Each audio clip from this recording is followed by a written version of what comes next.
शहर के पुराने कोने में एक छोटी सी गली थी जहां जिंदगी धीमी चाल से गुजार रही थी। उस गली के एक पुराने घर में ऐमान रहती थी। ऐमान एक शरीफ, शर्मीली और ख्वाब देखने वाली लड़की थी जो अपनी माँ के साथ रहती थी। उसके वालिद कुछ साल पहले दुनिया छोड़ गए थे और माँ ने अपनी बेटी की परवरिश में अपनी पूरी जिंदगी लगा दी थी। ऐमन की दुनिया बहुत छोटी थी, घर, कॉलेज और एक छोटी लाइब्रेरी। मगर उस छोटी दुनिया में भी उसका दिल अक्सर उदास रहता था। उसने कभी सोचा भी नहीं था कि एक दिन उसकी जिंदगी का सफर किसी ऐसे मोड़ पर आएगा जहां मोहब्बत, दोस्ती, बेवफाई और तन्हाई सब एक साथ उसके रास्ते में खड़े होंगे। एक दिन कॉलेज से घर लौटते वक्त ऐमन की मुलाकात साद से हुई। साद एक सीधा साधा लेकिन दिल का बहुत साफ लड़का था। उसने ऐमन की मदद की जब उसका हाथ से किताबें गिर गई थी। बस वही पल था जहां उन दोनों की कहानी शुरू हुई। दिन गुजारने लगे। पहले मुलाकात सिर्फ एक तसदुफ लगी, लेकिन धीरे धीरे साद और ऐमन अक्सर लाइब्रेरी में एक ही वक्त में मिलने लगे। साद की मुस्कान और ऐमन की खामोशी के दरमियान एक ऐसा रिश्ता बन रहा था जो लफ्जों से ज्यादा दिल समझ रहा था। साद ने कभी इजहार नहीं किया, मगर उसकी हर बात, हर नजर ऐमन को कुछ और ही कह रही थी।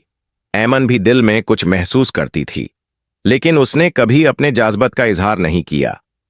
शायद उसे डर था कि मोहब्बत का लफ्ज बोलते ही सब कुछ बदल ना जाए। उन दोनों का सफर बहुत खूबसूरत था। अक्सर लाइब्रेरी के शांत कोनों में दोनों किताबें खोलकर बैठ जाते, लेकिन किताबों के अल्फाज कम पढ़े जाते और एक दूसरे की आंखों का इल्म ज्यादा समझा जाता। जहां मोहब्बत अपनी राह बना रही थी, वहां किस्मत कुछ और ही सोच रही थी। ऐमन की मां की तबीयत अचानक खराब हो गई। डॉक्टर ने कहा कि ऐमन की मां को पुरसुकून जिंदगी की जरूरत है और उनके लिए सबसे बेहतरीन फैसला ये होगा कि ऐमन की शादी किसी ऐसे घर में हो जहां वो महफूज रहे।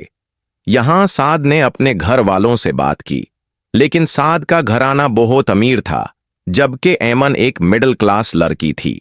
साद के वालिदैन को यह रिश्ता मंजूर न था। जब रिश्ते की बात रुकी, ऐमन की मां ने एक पुराने रिश्तेदार का रिश्ता कबूल कर लिया। ऐमन ने अपने दिल को समझाया कि मोहब्बत सिर्फ एक ख्वाब थी जो उसने साद के साथ देखा था, मगर जिंदगी को हकीकत के साथ जीना पड़ता है।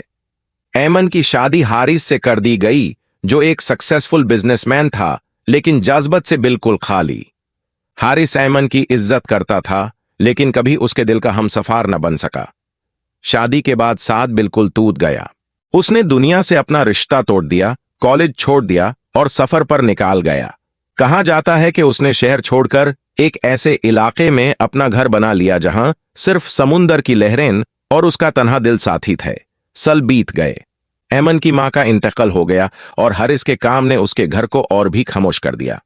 हारिस के पास पैसा था, शोहरत थी, लेकिन ऐमन के लिए मोहब्बत का एक लफ्ज भी नहीं था। ऐमन अक्सर सोचती थी, वो हम सफर था मगर उससे हमनवाई ना थी। एक शाम ऐमन किसी शादी में गई तो वहां उसकी मुलाकात साद से हुई। साद के चेहरे पर थकान थी, मगर उसकी आंखों में अब भी वही दर्द और मोहब्बत थी। दोनों सामने आए, मगर अल्फाज उनका साथ ना दे सके। ऐमन की आंखों से आंसू टपक गए। साद ने बस इतना कहा, मैं हमेशा तुम्हारा हमसफर था ऐमन, बस रास्ते अलग हो गए। और फिर साद भीड़ में खो गया।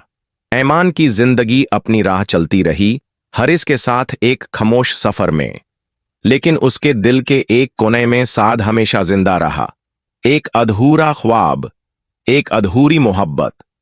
मोहब्बत का सफर अक्सर खत्म नहीं होता, सिर्फ लोग और मंजिलें बदल जाती हैं। ऐमन और साद का भी सफर ऐसा ही था।